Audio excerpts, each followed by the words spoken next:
Well, first of all, Saba's Caribbean spiny lobster is extremely special, not only because of its yummy taste, but because of its behavior. I mean, it uses this great big place, and why would it come to Saba and not another island? Well, there's more to tell on that one. The Saba Bank is the third largest submerged atoll in the Atlantic. Did you know that? It is extremely special. And why is it also so special? Well, it's one of the fishing grounds for our Saba fishermen. It has a lot of culture, it has a lot of history, and most importantly, because of this fishing ground, it provides a migration route for the Caribbean spiny lobster. So that's why they're coming to the Saba Bank as well. And yeah, there's a lot of ground to play on. Saba fishermen historically have always had a sustainable practice, and not necessarily because they've been told so. It's been instinct. The mothers who have eggs and made sure not to take them or harvest them. So that's a sustainable practice, which is really important, and ensuring that, the smaller lobsters can be released. Well, the future of Saba's fishery with the lobster heavily depends on, how are fishermen doing? How is the lobster doing, most importantly? And I think if we connect those, study those, and make sure that they continue their sustainable practices, we can ensure that it remains on the menu. Hi, my name is Tom Brokke and I'm a park officer for the Saba Bank Management Unit, which is part of the Saba Conservation Foundation. So lobsters are actually quite good for the underwater climate. So they feed on macroalgae.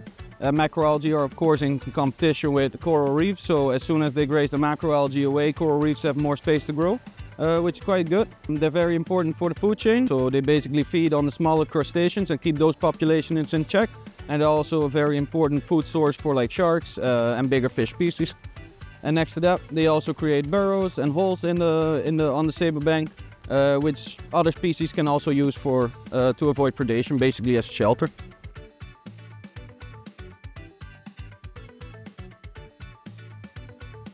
So basically lobsters start out as in a larval stage where they basically float around in the water column as plankton until they're big enough to settle. And after settlement, they basically settle in like a bed of macroalgae where they avoid predation from bigger fish. And after they get through that phase and they get about to that size probably, they will move into a crevice or a shelter where they will continue to grow for 2 years until they reach adulthood. And after adulthood, they can start making baby lobsters. So of course, the famous lobster that everyone knows, I would say, is the main lobster, which has big claws and they have shorter antennae. But when we look at the lobsters over here, they don't have those big claws and they have only very tiny little claws. They have way larger antennas to feel around with. And yeah, they have a different habitat, they get different age, they taste different even. So there's a bunch of differences.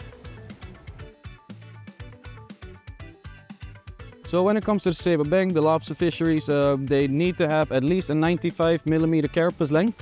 That means that the length of the shell needs to be at least 95mm, and that's measured from between the eyes till the back of the shell. Next to that, you can also not take pregnant females, or basically females with eggs. As soon as you take those out of the water and you see like the orange little eggs in the back, you have to throw it back into the water.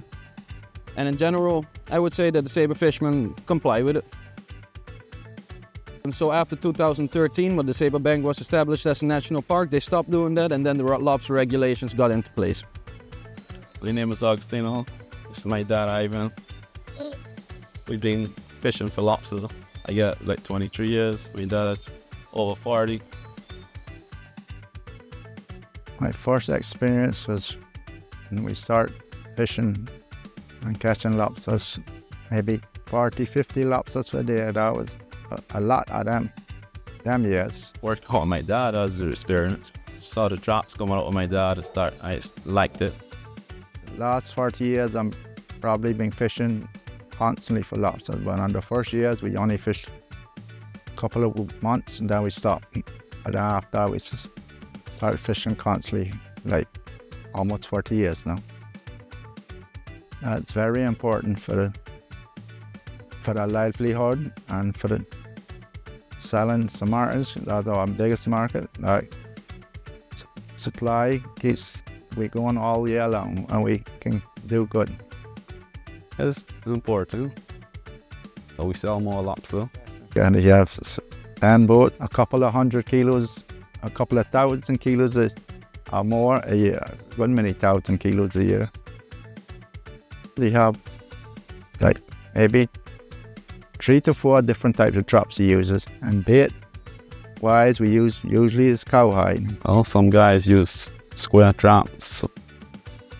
Some days it's slow, some days it's great. We love to see the great days.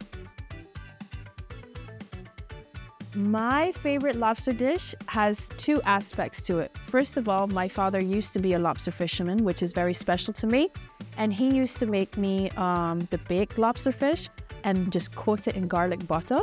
And for me, that's the best. If I would have to choose one dish, it will probably be a good lobster pasta because I love pasta. My wife likes to cook like a curry lobster.